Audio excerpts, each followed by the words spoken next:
김어준의 뉴스공장. 쇼미더머니, 네, 내게 돈을 보여줘. 자, 이 코너는 말이죠. 최순실 일가의 은닉 재산이 있을 수 있다, 있을 것이다, 있는 게 거의 틀림없다고 추정된다라는 전제를 갖고 이 재산을 저희가 지속적으로 찾아가는 시간입니다. 이 쇼미더머니 코너에 앞으로 계속 메인 게스트로 나오실 분을 소개해드리겠습니다. 안원구 전 대구지방국세청장님 나오셨습니다. 안녕하십니까? 예, 안녕하세요. 각오를 좀 말씀해 주십시오. 각오. 앞으로 이 코너를 어떻게 운영해 가실 생각이신지, 무엇을 어떻게 하실 생각이신지. 제일 중요한 거는 우리 국민들의 관심이죠. 이 국민들이 도와주셔야만 이 코너가 성공할 수도 있습니다. 그거는 각오가 아니고 당부 이런 거 아닙니까? 본인의 각오. 예. 지금 한 7개월째 하고 있는데요. 저희들이 이미 이 재산을 완전히 모조리 다 찾을 때까지 하여튼 최선을 다해서 모조리 다 더 이상 없는 것 같다라고 하는 순간까지. 그렇습니다. 네. 모조리 다 찾겠다는 각오. 이게 이제 그런데 워낙 힘드니까, 그죠? 물론 큰 줄거리는 계속 직접 찾아가시겠지만은 제보도 필요하고, 그죠? 네. 검찰만으로 이게 될까요? 검찰만으로는 절대 어렵다고 봅니다. 왜 어렵다고 생각하시는지, 그리고 그렇기 때문에 이제 저희가 이 코너를 마련했거든요. 검찰만으로는 어려울 것이다. 왜 어렵다고 생각하십니까? 검찰은 이제 수사권을 행사하는 과정에서 그 비사실이 있는 사람들한테 조사를 통해서 그렇죠. 조사를 하죠. 그런데 이 부분들은 대부분 금융과 그 기업들이 연결되어 있고요. 그렇죠. 또 금융을 또 은닉하는 게 해외에 또 은닉되어 있기도 하고 해서 검찰은 사실 이런 일을 주로 하는 데가 아니죠. 전문기관이 아니다. 예, 먼저 국세청이라든지 금융감독원이라든지 이런 곳에서 먼저 이거를 찾고 마무리를 하는 것이 검찰이라고 보면 되는 겁니다. 그러니까 검찰이 이 돈을 다 찾을 것이다라고 생각하고 신경 끄면 안 된다는 거죠. 그렇습니다. 네. 그리고 이건 사실은 돈을 추적하는 전문가는 따로 있고 그분들도 실제로 공익제보, 현재 교민들 또는 이야기를 들었던 사람들 혹은 뭐 그런 걸 본 적이 있는 사람들의 도움도 절실히 필요하신 거죠. 그렇습니다. 예. 자, 그러면 오늘은 이 시간은 앞으로 어떤 일을, 어떤 부분을, 어떤 재산을 추적하게 될지 큰 틀에서 한번 요약을 해볼 생각입니다. 이런 얘기를 들어보시고 저 분야라면 혹은 저 지역이라면 나도 듣거나 보거나 한 게 있다 하시는 분들은 저희 방송이 또 국제적으로 많은 분들이 듣고 계시기 때문에 방송을 들으신 분들 도움을 절실히 저희가 요청하는 바이고, 자, 최순실 재산은 얼마나 될까요? 이런 얘기를 많이 들어보셨겠지만. 사실 이 최순실 재산이 얼마가 될지에 대한 질문을 많이 받습니다. 그런데 이 질문은 저는 상당히 우문이라고 생각을 합니다. 지금 현재는 이 찾고 있는 단계고요. 그리고 부동산이라든지 또 금융 형태로 펀드나 기업의 지분 형태로 들어가 있는 경우에는 이 전체적인 평가가 필요하지 않습니까? 그래서 이 평가를 하지 않고 사실 이거 평가가 다 돼가지고 얼마가 된다고 우리가 확정을 할 수 있으면 이 조사가 더 이상 필요가 없는 상태가 되겠죠. 그런데 대부분 이 부분을 많이 묻는데 이거는 다 확정이 되고 난 뒤에라야 저희들이 말씀드릴 수가 있겠습니다. 모른다라고 하시고 혹시 박근혜 최순실 일가 관련하여 물론 뭐 합법적이고 정상적인 재산도 당연히 있겠습니다만 우리가 생각하는 이제 불법적으로 축제된 부분 그런 거를 이렇게 조사하시면서 어떤 특징 같은 걸 발견하신 게 있습니까? 공통된 특징은 보면 이분들이 그동안의 재산 형성 과정에서 어떤 특별한 그 직업이라든지 사업이라든지 이런 것을 통해서 재산을 형성한 흔적이 없는데 지금 보니까 흔적이 없다. 지금 나타난 것은 여러 군데서 지금 엄청난 재산들이 형성되어 있다는 것을 저희들이 확인할 수 있었습니다. 그 재산을 도대체 어떻게 만들었냐 이거죠. 그렇죠. 예. 뭐 예를 들어서 그 재벌들 물론 그 과정이 투명하지 않거나 혹은 불법적이거나 권력하고 결탁한 부분이 있지만 아 저런 사업에서 돈을 벌었구나 알 수는 있는데 이 일가의 공통된 특징은 직업이 없다는 거죠. 그렇습니다. 딱히 돈은 많은 것 같다는 거죠. 그러니까 의심을 할 수밖에 없는 거죠. 그렇습니다. 예. 자, 그러면 모든 게 그렇듯이 종잣돈이라는 게 있지 않습니까? 그렇죠. 예. 출발이라는 게 있지 않습니까? 이 종잣돈은 어디서부터 시작됐다 이렇게 보십니까? 지금 그 당시에 여러 정황을 가지고 판단해보고 또 주변의 이야기를 들어보면 최초에 이분들이 그 최태민 씨가 은평구에서 새방에서 시작했다고 하지 않습니까? 지독하게 가난했다는 게 그 당시 가족들의 이야기입니다. 예. 네. 그런데 어느 날 갑자기 엄청나게 좋은 대저택으로 이사를 가고 또 뭐 많은 땅을 가지고 사설 금고에 엄청난 재산이 들어있고 또 빌딩을 소유하게 되고 네. 그래서 이분들이 그 재산은 어딘가 하고 저희들이 계속 추적 중에 있는데요. 특정 시점에 갑자기 이렇게 된 거죠. 예, 네. 그 특정 시점이 구국봉사단을 만드는 그 시점하고 비슷한데요. 그리고 그 해외에 가보니까 해외에서는 이 박정희 정권 자금들 그 프레이저 보고서에 나오는 자금들하고 연계되어 있는 정황들도 많이 드러나고 있습니다. 그렇군요. 그러니까 구국봉사단이라는 것을 최태민 씨가 그 수장으로 활동하기 시작한 시점 그리고 미국의 프레이저 보고서에 박정희 비자금의 실체가 확인된 적이 있는데 저희가 아니라 미국 의회가 조사를 해서 밝힌 보고서죠. 근데 그 비자금과 연결된 흔적들을 해외 조사 과정에서 많이 발견했다. 네. 구체적으로는 앞으로 이제 저희가 여러 편으로 나눠서 할 거기 때문에 예를 들면 뭐 프레이저 보고서 편 따로 다음에 그때 아주 구체적으로 말씀을 드리겠고 지금 현재 국세청이 이 관련 의혹들을 조사를 하기 시작했다고는 하죠.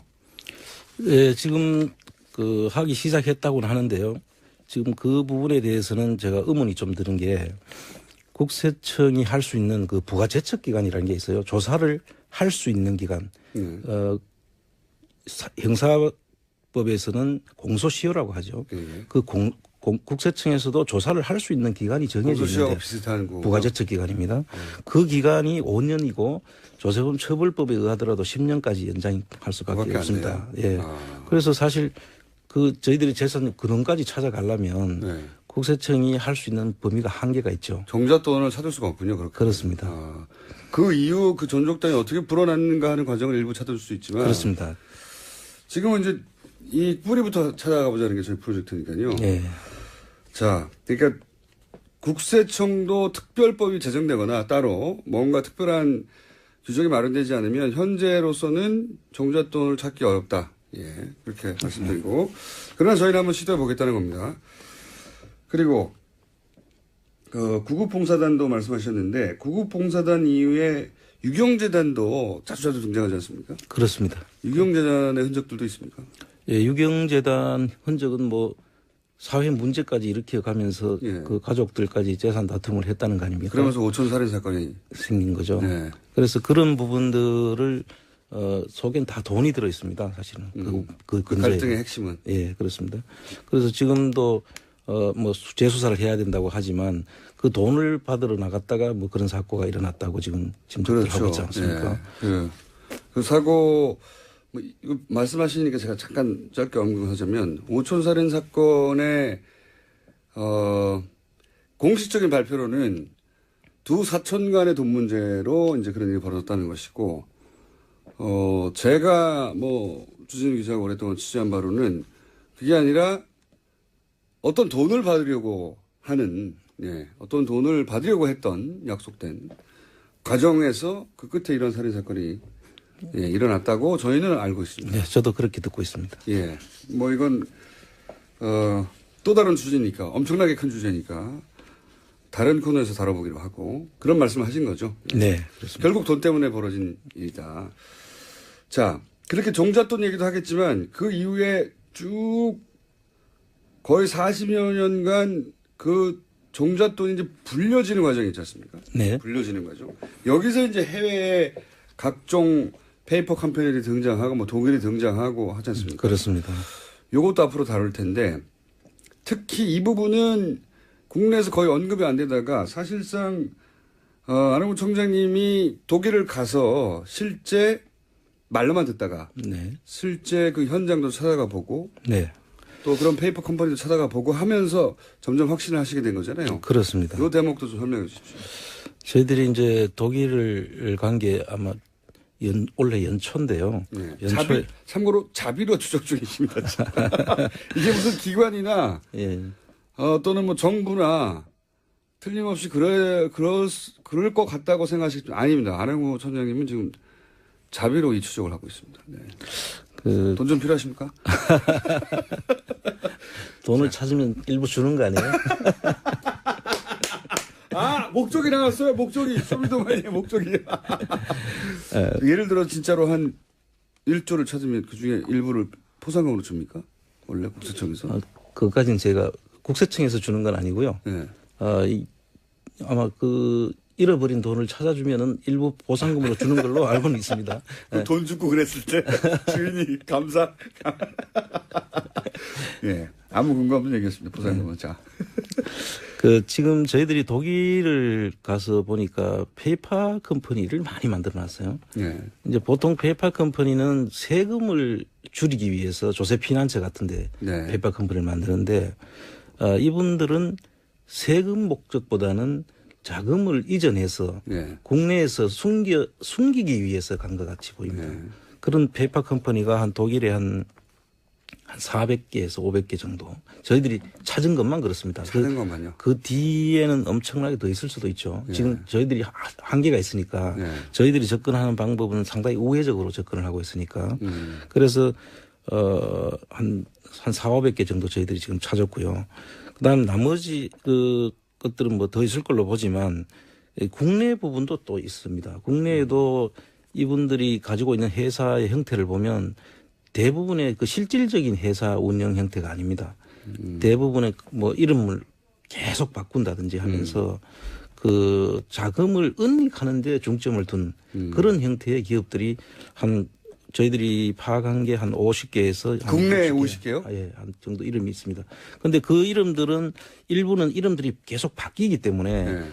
어떤 하나의 기업이 몇 번 이렇게 이름을 거쳐서 세탁되는 경우도 있을 수 있고요. 해외에서 세탁하는 방식과 거의 똑같은 방식으로 국내에서 하는 거군요. 유사한 방식입니다. 그런데 해외는 이제 주로 페이퍼 컴퍼니 속에 부동산을 숨겨놓는 형식인데 이 국내에는 주로 금융장난을 치는 과정에서 만들어지는 경우도 많이 있다. 금융장난이라고 하면 예를 들면은 뭐 저축은행에서 돈을 그 불법 대출을 받는데 예. 그 회사 이름들이 등장을 하거든요. 그럼 불법 대출을 받고 난 다음에 그 회사는 실패하면 저축은행에서 돈을 빌려준 것은 그냥 그 불법 대출을 해서 형사처벌을 하고 말았는데 그 돈을 빌려간 회사는 없어져 버린 거죠. 돈을 받고. 돈이 사라지는 거죠. 그렇죠. 돈이 사라지는 거죠. 아, 그런 식으로. 예를 들면. 예. 그런데 어쨌든 국내에도 대략 50여 개 정도의 일용 회사가 설립된 거는 추적이 어느 정도 됐다. 네. 대단하네요. 그리고 또 뭐 네덜란드 아주 작은 회사가 최순실 일가의 옷 회사에 2천억 투자하고 이 얘기를 한번 했었습니다. 그렇습니다. 예. 다른 나라도 있다면서요? 뭐 이집트에 어쩌고 하는. 예, 이제 이 페이퍼 컴퍼니를 만들어주는 회사가 있습니다. 그 만드는 걸 중개하는 은행이 있고 네. 또 업자들이네요. 예를 들면 뭐 아주 큰 은행입니다. 예를 들면 UBS 같은 네. 스위스 뭐 유니온뱅크 같은 경우입니다. 굉장히 큰 은행이죠. 예, 그런 은행에서 자금을 숨기려고 가면 네. 이러이러한 과정을 거쳐서 페이퍼 컴퍼니를 만들어 오라고 하는데 그거 어디서 잘 만든다. 그런 거죠. 예를 들면 브로커들이 있군요. 예, 파나마에 있는 그 모색 폰세카라는 그런 그 회사는 법률 회사예요. 예. 그런데 그게 전문적으로 이런 페이퍼 컴퍼니를 만들어주는 회사입니다. 브로커 회사군요. 예. 그게 오분에 밝혀진 거죠. 그 뉴스타파에서 그 ICIJ에서 판사 보도에 나온 그 내용들이 일부 밝혀진 겁니다. 그렇군요. 그러니까 그런 페이퍼 회사를 파나마의 전문 브로커를 통해서 만든 다음에 네. 그런 다음에 그 페이퍼 컴퍼니를 통해서 어쨌든 자금을 은닉하는 방식으로. 그렇습니다. 그래서 그거를 이집트 얘기는 뭡니까? 그 이집트는 이제 그러한 그 모색 폰세카는 아닌데 그 유럽에도 그런 회사들이 좀 있습니다. 그 독일에도 있고요. 네. 그 중에서 어디든 없잖아 있군요. 예, 다 있습니다. 그래서 그 회사에서 최순실 일가의 그 페이퍼 컴퍼니를 만들어준 사람이 있는데 그 사람하고 연계된 사람이 또 독일의 이태리에 있는 회사께 다시 독일에다 또 독일 지점을 만드는데 그 사람이 관여를 합니다.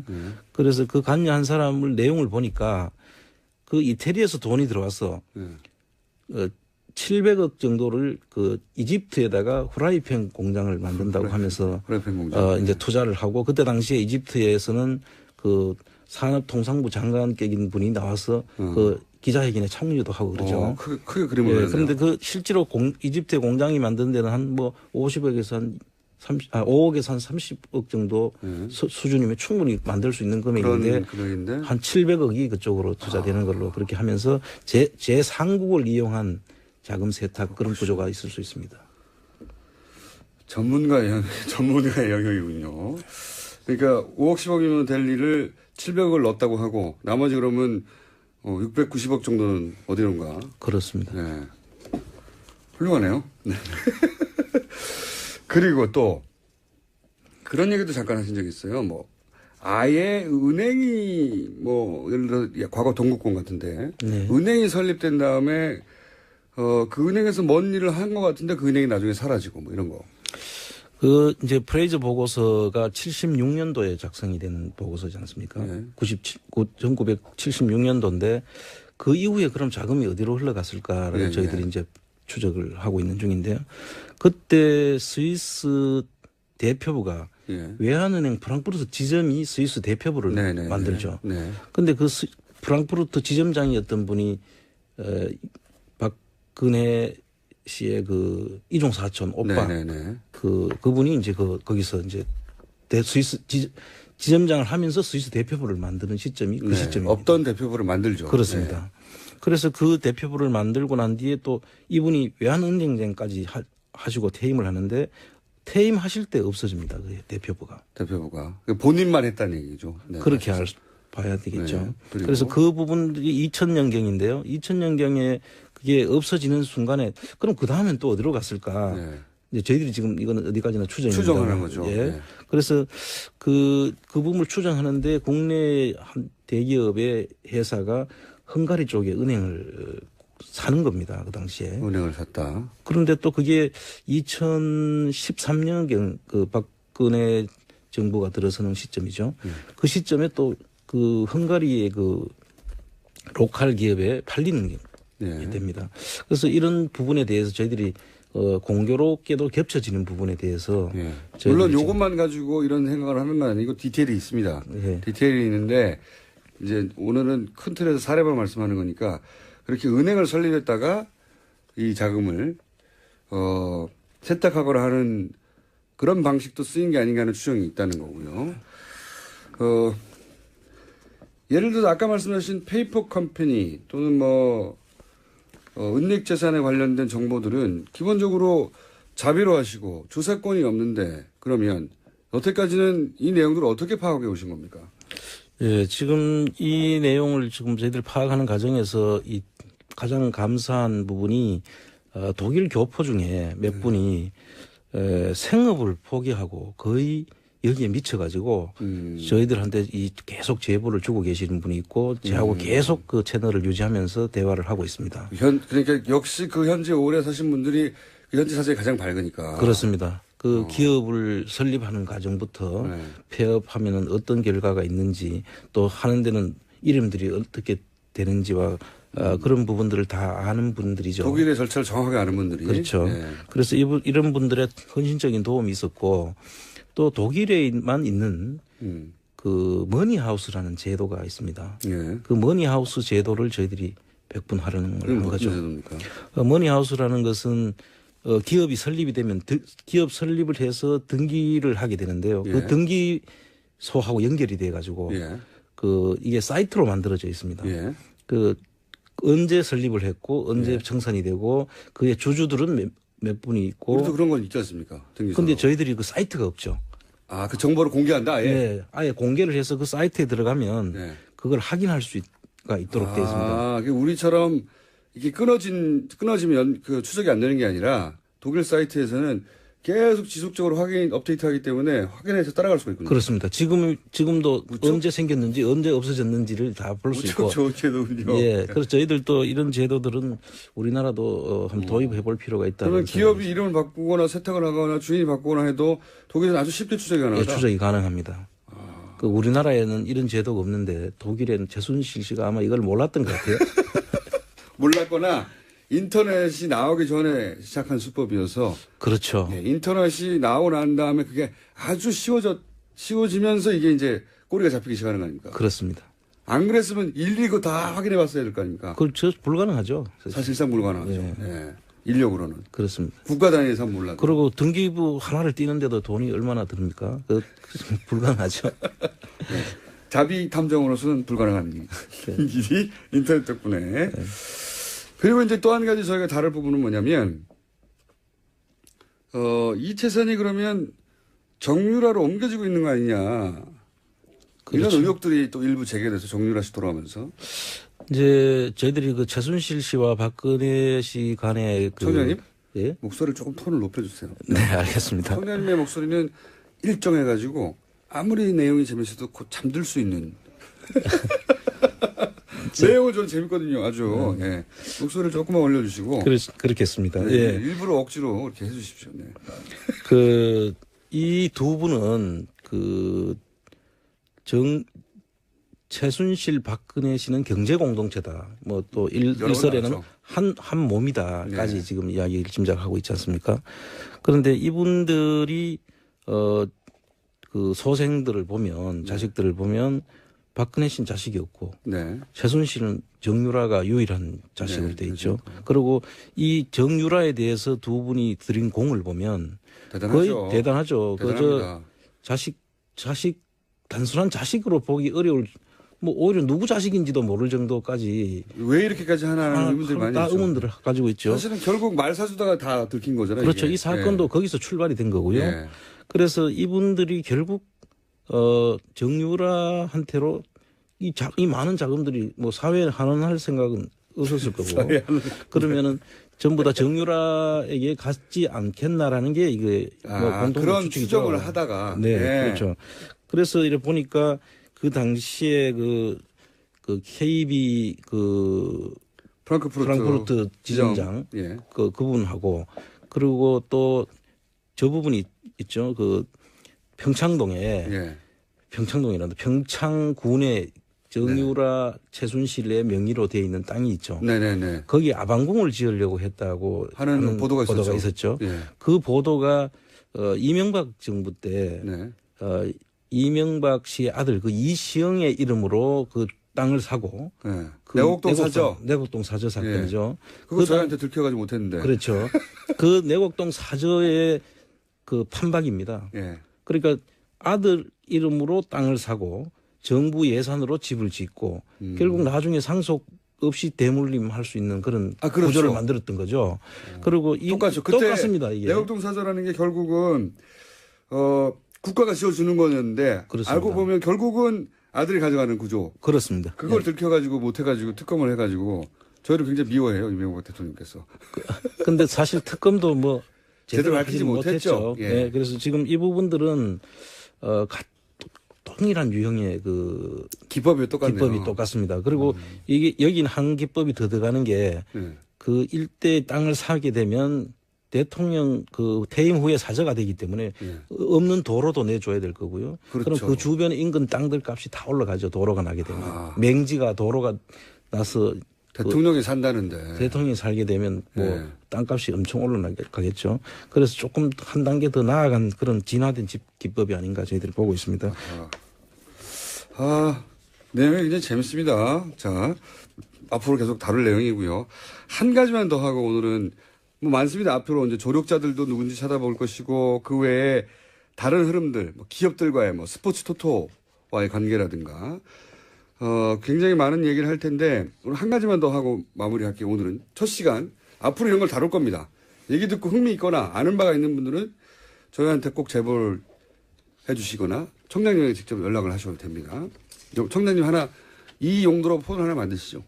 그러겠습니다. 그래서 공개하는 것으로. 예. 자, 제가 여쭤보고 싶은 게 뭐냐면 국세청장 한승희 후보자 청문회에서 박영선 송영길 의원이 이재용 부회장이 역에 숨겨뒀던 5천억 원을 합법적으로 그러니까 자진신고하면 문제 삼지 않는 방식으로 2015년 말인가요? 예, 15년에서 2016년 3월 말까지 예. 6개월. 그 사이에 만약에 세금 포탈을 했는데 자진신고하면 뭐 뭔가 경감을 준다거나 혹은 문제 삼지 않는다든가 공개하지 않고 있기 때문에 잘 모르는 상황인데 구체적인 내용은 그런 질의를 했어요. 국세청에서 5천억을 그렇게 다른 사람들도 많이 있는데 그중에서 이제 이재용 부회장이 5천억을 그런 식으로 면제해 주거나 혹은 뭐 받아주거나 신고를 그런 적이 있느냐. 그랬더니 한승희 후보자가 그것은 개별 특정인에 대한 세납 관련이기 때문에 여기서는 말해줄 수 없다 하고 이제 넘어갔습니다. 넘어갔고 아직 그 이후의 소식은 보도가 안 되고 있는데 만약에 이게 이제 두 사람이나 질의를 했기 때문에요. 예, 여당에 근거가 있다고 전제하고 제가 여쭤보면 제가 이제 이런 생각을 했었거든요. 그때 보도가 나왔을 때. 그렇다면 이거는 사실상 비자금을 국세청이라는 통로를 통해서 합법화해 준 거 아니냐. 네, 그런 셈이죠. 예. 근데 이런 식으로 역에서 탈세한 것을 국세청이 자진 신고만 하면 해결해 줄게 이런 적이 과거에 있었습니까? 국세청에 계셨습니까? 한 번도 없었죠. 그죠? 이게 최초의 일이고요. 그거는 잡아내는 거 아닙니까, 원래는? 그렇습니다. 이게 이제 이 비슷한 내용으로 있을 때는 국가 거의 비상사태, 예를 들면 IMF 한란 때 네. 기업들이 이제 인수합병을 하고 구조조정을 해야 되지 않았습니까? 예. 그럴 때는 뭐 은행하고 이해관계가 서로 상충될 때, 예. 뭐 경제개혁은 경제개혁은 아니고 지금 그 부총리, 경제부총리, 예. 그리고 재정부 장관께서 이거를 그 은행장들이라든지 관계인들을 전부 모아가지고 이거는 우리가 이렇게 법상은 이렇게 돼 있지만 청장님 목소리 좀 톤 높여주세요. 그 급한 이런 상황에서는 우리가 이런 부분들을 좀 정리를 해야 되기 때문에 초법적으로 그렇죠. 돈이 필요하니까. 예. 그렇게 하면서 한 경우는 있습니다. 그러나 하지만 이렇게 이런 경우는 없는 것이 이게 더 제가 좀 심각하게 보는 것은 2017년이면은 한 90개 국가와 정보 교환을 해서 저희들이 자료를 확보할 수 있는 기간이 예. 정해져 있습니다. 지금. 그런데 그 시점을 직전에, 앞두고 예. 이 기간을 6개월을 정해 가지고 특별히 그 기간에는 세금만 내면 예. 그 뒤에 조치들은 그동안 포털한 거는 봐준다는 거 아닙니까? 예를 들면 뭐 조세범 처벌법으로 고발을 해야 될 수도 있고 예. 형사처벌을 할 수도 있는 거거든요. 예. 그리고 또 뭐 그 자금 해외로 보내는 경우에는 예. 그 외환거래법 위반도 문제가 될 수 있고요. 말씀의 요지는 이거네요. 2017년이면 들킬 뻔했던 것을 예. 2015년에 자진신고하면 봐줄게라고 하는 이례적인 방식으로 합법화하는 창구를 열어줬다 이렇게 해석할 수 있다는 거 아닙니까? 제가 볼 때는 이제 그렇게 상당히 의심이 되는. 진짜로 그런 식으로 5천억이 들어왔다면? 근데 지금 이제 그날 또 확인은 안 해줬죠. 안 해줬죠. 이재용 씨는 아니다고 말하지도 하지 않았고. 않았고 이제 맞다고도 NCMD를 했는데요. 예. 다만 이제 제가 볼 때는 꼭 그 사람만 한 거는 아닐 테고 예. 뭔가 그 시간에 뭐 그렇게 쫓겨가면서까지 할 필요가 없다 저는 그렇게 보는 것이고요. 그런데 이제 저희가 이 시간에 언급하는 이유는 뭐냐면 그렇게 이례적으로 국세청이 조세 포탈한 것을 이렇게 봐주는 그런 기간을 만들었다면 혹시 그 기간이 최순실과 그 삼성 간에 이런저런 딜이 오가는 기간인데 혹시 이 딜이 그 패키지 딜 중에 하나가 아니었을까 하는 의문을 가지는 거죠. 그렇죠. 그때 당시에 미르 재단이 설립이 된 것이 2015년 10월 27일로 제가 기억을 하고 있거든요. 네. 그런 시기에 그 2015년 10월 1일부터 2016년 3월 31일까지 6개월간을 그 자진 신고 기간으로 했는데 자진 신고제라고 이름을 붙이는데 사실 제도는 계속돼야 제도죠. 그렇죠. 원포인트로 그냥 하고 마는 거고 이 뒤엔 절대로 안 된다라고 하는데 그리고 또 2017년도에 와서는 그 금융정보 공개 서로 교환을 할 수 있도록 그 협상이 이루어져 있는 상태에서 이걸 급하게 이렇게 할 이유는 없죠. 오늘 여기까지 하겠습니다. 이상하죠. 자, 쇼미더만이 앞으로 이런 주제들을 오늘은 겉핥기만 한 겁니다. 예. 심도 있게 다뤄서 결국은 은닉된 재산을 다 찾아낼 때까지. 네. 그 사이에 목소리 톤을 높여주시고요. 노력하겠습니다. 제2의 폰도 자비로 마련해 주십시오. 알겠습니다. 자, 오늘 여기까지 듣겠습니다. 지금까지 안원구 전 국세청장이었습니다. 대구 국세청장이었습니다. 감사합니다. 감사합니다.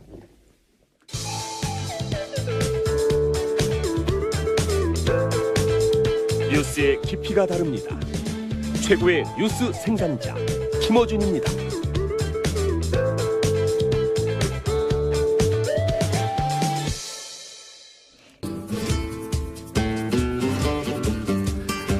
인기 코너 까칠한 미식가 황교익 마칼렘스트. 오늘은 전화 연결입니다. 안녕하십니까? 예, 안녕하세요. 황교익입니다. 요즘 바람이 나셨어. 스튜디오 안 나오시고 자꾸 지방으로 돌아다니시고. 그렇지 않습니다. 뭐 일이 좀 많아가지고요. 지금은 또 뭐 하십니까? 지난주에는 영화제 때문에 그러셨고. 예, 부산에 영화제 때문에 내려가 있었고요. 오늘은 알쓸시잡 오늘 촬영이 있어요. 그래서 지금 기차 타고 지방 가는 길입니다. 같이. 그러니까 겨우 다른 프로의 촬영 때문에 이 중요한 방송을 지금 빠지고 기차를 타신 거 아닙니까? 아이, 그게, 그리고 뭐라고요? 알쓸신잡이요? 예. 제가 그 검색어를 통해서 봤습니다. 유시민 씨하고 몇 분이 같이 하시는 거 아닙니까, 그거? 그죠? 예. 유시민 씨, 김영하 씨. 예. 네, 작가님이죠. 유열 씨, 뭐, 이렇게. 유희열 씨, 정재성 교수. 예. 지금 혹시 그분들하고 같이 계시나요? 여보세요? 전화를 끊어버리셨나요? 이런 걸 하다 풀고 있습니다. 지금 방금 안 들렸습니다. 이게 지금 강원도 쪽으로 가는 기차라 가지고 예. 아마 터널 들어가면 좀 이게 중간중간 끊어지고 터널. 같습니다. 예. 그러니까 제가 방금 드린 질문은 뭐냐면 같이 출연하신 분들하고 같이 계신가요, 지금? 예, 같이 있습니다. 예를 들어 또 끊겼네요. 또 터널 들어가셨나 보네. 지금 터널 들어갔다가 안 들어갔다가 뭐 이러니까. 그럼 잠깐 뛰어내리세요. 그러면. 아니 그럼 옆에 그럼 유시민 씨도 같이 계세요? 예, 저쪽에 같이 있습니다. 있기는. 저쪽에. 촬영 중입니까? 예, 지금 뭐 열심히 지금 떠들고 있어요. 이게 뭐 이 방송은 뭐 촬영이라고 할 거 없이 그냥 그러면 그 카메라 속으로 들어가가지고요. 예. 촬영하는데 들어가가지고 진행해 주세요. 네. 그러면. 그 프로 오늘 부대찌개라면서요, 주제가. 예. 부대찌개. 예. 인사만 할게요.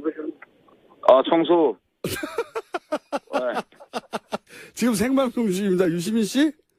예, 생방송 중이라고? 네네. 예. 뉴스 공장? 네네. 근데 왜 나를 연결을 했대요? 그걸 알 수가 없습니다, 저희도. 예. 그래서 나한테만 물어보려고? 아니지? 그러면요? 네. 바꿔주세요. 다시 끊지 말고. 바꿔줄게요. 네. 예. 이게 음식 얘기해야 되는데. 자, 부대찌개 얘기해주세요. 빨리. 부대찌개 어떻게 먹어야 됩니까? 네. 부대찌개는 우리는 이렇게 이야기해요. 보통 미군이 들어와서 미군 부대에서 먹던 여러 음식물 쓰레기 터널도 방해하고 꿀꿀이 죽으로 이렇게 해 먹던 그게 중간에 부대찌개라는 이름으로 이렇게 음식을 우리가 먹게 됐다. 예. 그런 거죠. 예. 예. 근데 사실 그 이야기는 1980년대 이후에 만들어진 이야기고요. 그래요? 부대찌개와 그 꿀꿀이죽하고를 같이 연결로 잡으면 안 되거든요.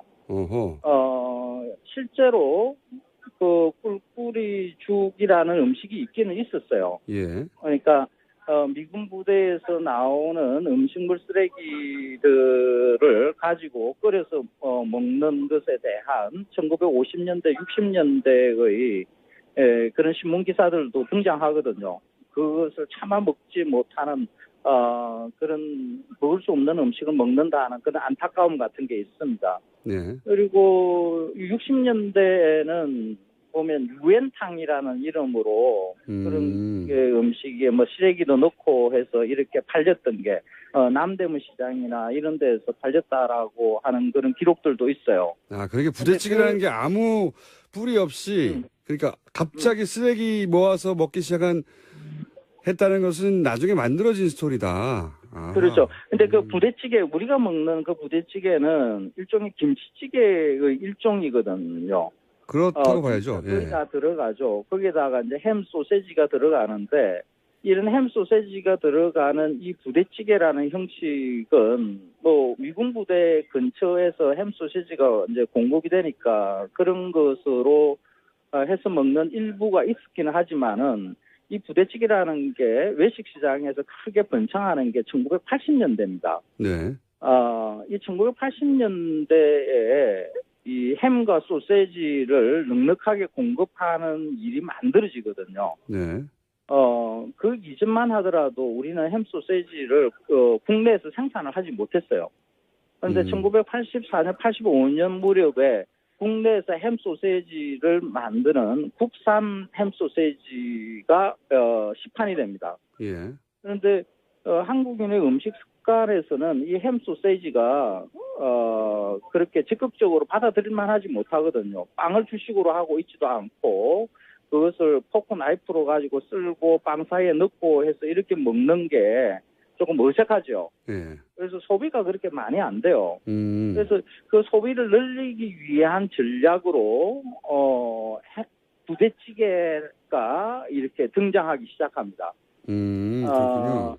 국산 햄 소세지를 이렇게 그 소비를 늘리기 위한 방식으로 한국인들이 다 좋아하는 그 찌개 아이템에다가 이 햄 소세지를 넣는 방식을, 그리고 이 부대찌개라는 게 그냥 엉뚱한 것이 아니라 그 한국 전쟁 이후에 우리의 서민들이 즐겨 먹어왔던 그 음식의 맥락 안에 있는 것이다라는 스토리를 이렇게 만든 거죠. 아, 이게 그러니까 결국은 또 업자발 판촉 전략으로 부대찌개의 신화에 탄생했군요. 네, 그렇다고 봐야 됩니다. 아, 그래서 그런 게 한두 개가 아닌데 계속 이 코를 통해서 많이 밝혀지고 있는데. 그래서 늘 그 부대찌개에 대한 설명들을 할 때 예전에 그 한국 전쟁 직후에 먹었던 꿀꿀이죽 이 이야기부터 끄집어 나오는 게 그게 맞다.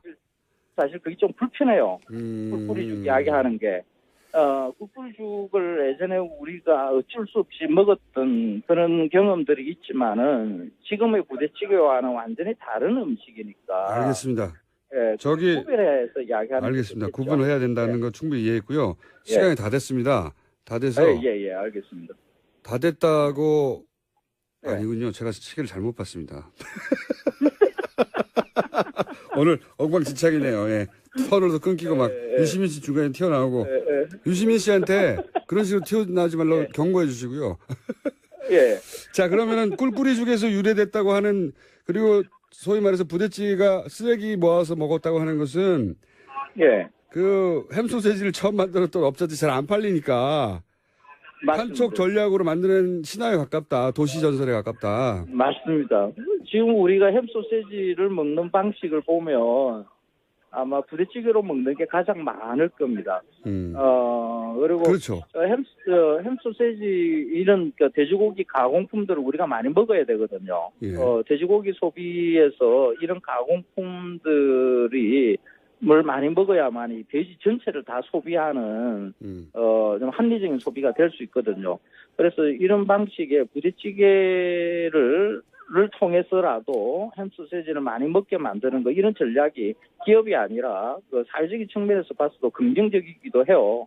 그래서 그 이야기는 근원이 어디에 있다라는 것은 알고 그렇다고 해서 이거는 뭐 순전히 기업 활동에 의해서 우리가 입맛이 조작된 것이다 이렇게까지 생각할 것은 없고 부대찌개 맛있잖아요. 꿀꿀이죽에 그러면 계속 등장하는 네. 꿀꿀이죽의 유래는 뭡니까 혹시?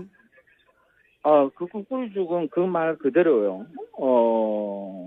거의 돼지나 먹을 만한 그런 돼지나 먹을 만한. 그 미군 부대의 음식 쓰레기를 예. 그대로 가져와서 그냥 들통에 넣고 끓이는 거죠. 그렇군요. 그걸 예전에 진짜 먹고 살기 힘들 때 먹었다는 그것은 분명한 사실이고요. 그거 자체는 사실인데 예. 이렇게 연결할 일은 아니다. 그렇죠. 예. 이것은 그거는, 엄연히 판촉 전략이었다. 그렇죠. 우리가 먹고 살만하기 시작하면서 먹었던 음식이다 이렇게 생각하는 게 바르다고 봅니다. 알겠습니다. 알습 친자 네, 오늘 녹화 잘 안 되길 빌고요. 예.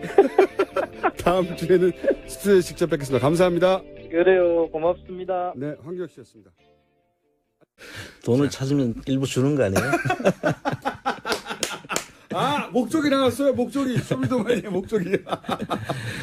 예를 들어 진짜로 한 1조를 찾으면 그중에 일부를 포상금으로 줍니까? 원래 국세청에서?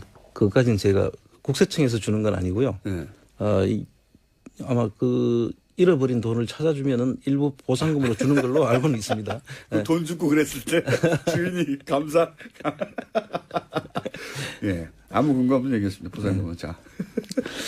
지금 저희들이 독일을 가서 보니까 페이퍼 컴퍼니를 많이 만들어 놨어요. 예. 이제 보통 페이퍼 컴퍼니는 세금을 줄이기 위해서 조세 피난처 같은데 네. 페이퍼 컴퍼니를 만드는데 이분들은 세금 목적보다는 자금을 이전해서 예. 국내에서 숨기기 위해서 간 것 같이 보입니다. 네.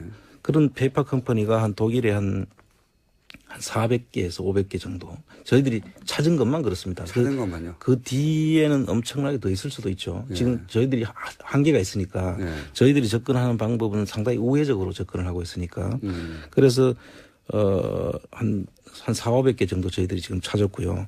그다음 나머지 것들은 뭐 더 있을 걸로 보지만 국내 부분도 또 있습니다. 국내에도 이분들이 가지고 있는 회사의 형태를 보면 대부분의 그 실질적인 회사 운영 형태가 아닙니다. 대부분의 뭐 이름을 계속 바꾼다든지 하면서 그 자금을 은닉하는 데 중점을 둔 그런 형태의 기업들이 저희들이 파악한 게 한 50개에서 국내에 50개요? 예, 한 정도 이름이 있습니다. 그런데 그 이름들은 일부는 이름들이 계속 바뀌기 때문에 네. 어떤 하나의 기업이 몇 번 이렇게 이름을 거쳐서 세탁되는 경우도 있을 수 있고요. 해외에서 세탁하는 방식과 거의 똑같은 방식으로 국내에서 하는 거군요. 유사한 방식입니다. 그런데 해외는 이제 주로 페이퍼 컴퍼니 속에 부동산을 숨겨놓는 형식인데 이 국내에는 주로 금융장난을 치는 과정에서 만들어지는 경우도 많이 있다. 금융장난이라고 하면 예를 들면은 뭐 저축은행에서 돈을 그 불법 대출을 받는데 예. 그 회사 이름들이 등장을 하거든요. 그럼 불법 대출을 받고 난 다음에 그 회사는 실패하면 저축은행에서 돈을 빌려준 것은 그냥 그 불법 대출을 해서 형사처벌을 하고 말았는데 그 돈을 빌려간 회사는 없어져 버린 거죠. 돈을 받고. 돈이 사라지는 거죠. 그렇죠. 돈이 사라지는 거죠.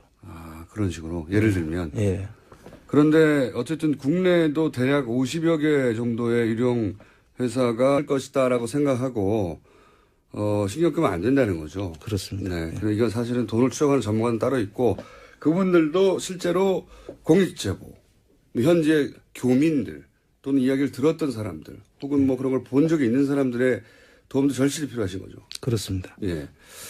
자, 그러면 오늘은 이 시간은 앞으로 어떤 일을, 어떤 부분을, 어떤 재산을 추적하게 될지 큰 틀에서 한번 요약을 해볼 생각입니다. 이런 얘기를 들어보시고, 저 분야라면 혹은 저 지역이라면 나도 듣거나 보거나 한 게 있다 하시는 분들은 저희 방송이 또 국제적으로 많은 분들이 듣고 계시기 때문에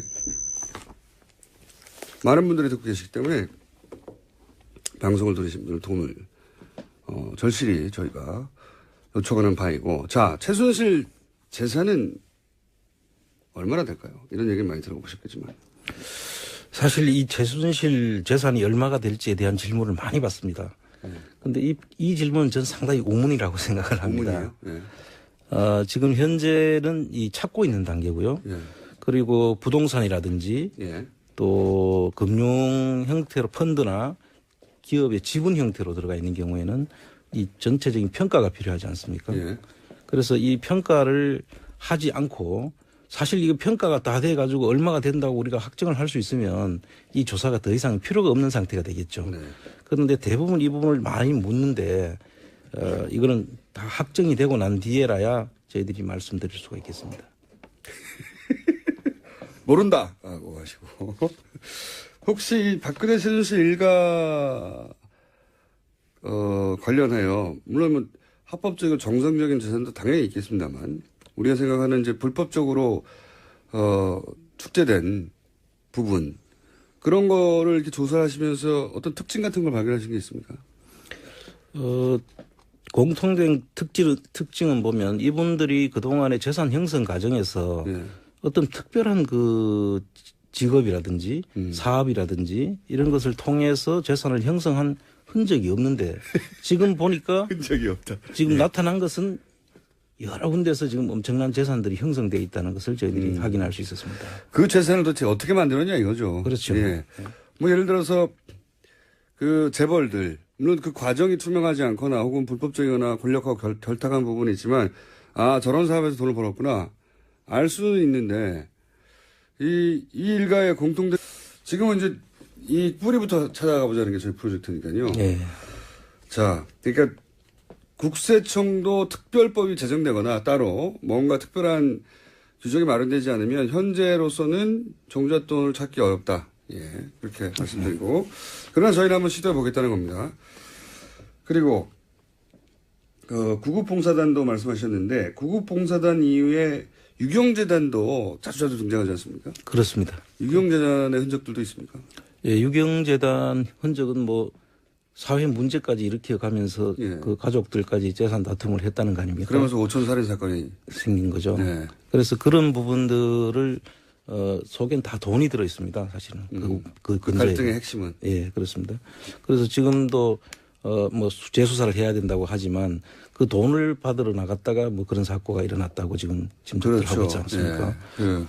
그 사고 뭐 이거 말씀하시니까 제가 잠깐 짧게 언급하자면 오촌 살인 사건의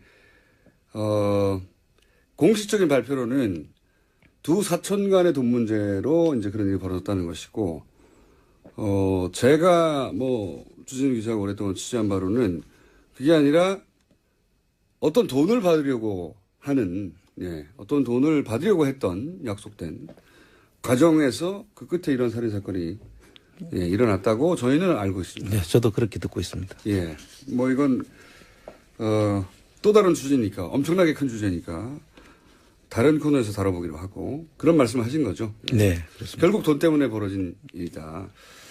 자, 그렇게 종잣돈 얘기도 하겠지만 그 이후에 쭉 거의 40여 년간 그 종잣돈이 이제 불려지는 과정이 있지 않습니까? 네. 불려지는 과정. 여기서 이제 해외에 각종 페이퍼 컴퍼니들이 등장하고 뭐 독일이 등장하고 하지 않습니까? 그렇습니다. 요것도 앞으로 다룰 텐데 특히 이 부분은 국내에서 거의 언급이 안 되다가 사실상 안홍구 청장님이 독일을 가서 실제 말로만 듣다가 네. 실제 그 현장도 찾아가 보고 네. 또 그런 페이퍼 컴퍼니도 찾아가 보고 하면서 점점 확신을 하시게 된 거잖아요. 그렇습니다. 이 대목도 좀 설명해 주십시오. 저희들이 이제 독일을 간 게 아마 올해 연초인데요. 네. 연초에 참고로 자비로 추적 중이십니다. 이게 무슨 기관이나 예. 또는 뭐 정부나 틀림없이 그럴 것 같다고 생각하시죠? 아닙니다. 안홍구 청장님은 지금 자비로 이 추적을 하고 있습니다. 네. 돈 좀 필요하십니까? 특징은 직업이 없다는 거죠. 그렇습니다. 딱히. 예. 돈은 많은 것 같다는 거죠. 그러니까 의심을 할 수밖에 없는 거죠. 그렇습니다. 예. 자, 그러면 모든 게 그렇듯이 종잣돈이라는 게 있지 않습니까? 그렇죠. 예. 출발이라는 게 있지 않습니까? 이 종잣돈은 어디서부터 시작됐다 이렇게 보십니까? 지금 그 당시에 여러 정황을 가지고 판단해보고 또 주변의 이야기를 들어보면 최초에 이분들이 그 최태민 씨가 은평구에서 새방에서 시작했다고 하지 않습니까? 지독하게 가난했다는 게 그 당시 가족들의 이야기입니다. 네. 예. 그런데 어느 날 갑자기 엄청나게 좋은 대저택으로 이사를 가고 또 뭐 많은 땅을 가지고 사설 금고에 엄청난 재산이 들어있고 또 빌딩을 소유하게 되고 네. 그래서 이분들이 그 재산은 어딘가 하고 저희들이 계속 추적 중에 있는데요. 특정 시점에 갑자기 이렇게 된 거죠. 예, 네. 그 특정 시점이 구국봉사단을 만드는 그 시점하고 비슷한데요. 그리고 그 해외에 가보니까 해외에서는 이 박정희 정권 자금들 그 프레이저 보고서에 나오는 자금들하고 연계되어 있는 정황들도 많이 드러나고 있습니다. 그렇군요. 그러니까 구국봉사단이라는 것을 최태민 씨가 그 수장으로 활동하기 시작한 시점 그리고 미국의 프레이저 보고서에 박정희 비자금의 실체가 확인된 적이 있는데 저희가 아니라 미국 의회가 조사를 해서 밝힌 보고서죠. 근데 그 비자금과 연결된 흔적들을 해외 조사 과정에서 많이 발견했다. 네. 구체적으로는 앞으로 이제 저희가 여러 편으로 나눠서 할 경우이기 때문에 예를 들면 뭐 프레이저 보고서 편 따로 나오면 그때 아주 구체적으로 말씀을 드리겠고 지금 현재 국세청이 이 관련 의혹들을 조사를 하기 시작했다고는 하죠. 네, 지금 그 하기 시작했다고는 하는데요. 지금 그 부분에 대해서는 제가 의문이 좀 드는 게 국세청이 할 수 있는 그 부가제척기관이라는 게 있어요. 조사를 할 수 있는 기관. 형사법에서는 공소시효라고 하죠. 그 국세청에서도 조사를 할 수 있는 기간이 정해져 있는데 비슷한 부가제척기관입니다. 그 기간이 5년이고 조세범 처벌법에 의하더라도 10년까지 연장할 수밖에 없습니다. 예. 그래서 사실 그 저희들이 재산 근원까지 찾아가려면 국세청이 할 수 있는 범위가 한계가 있죠. 종잣돈을 찾을 수가 없군요. 그렇게. 그렇습니다. 그 이후 그 존속단이 어떻게 불어났는가 하는 과정을 일부 찾을 수 있지만 그렇습니다.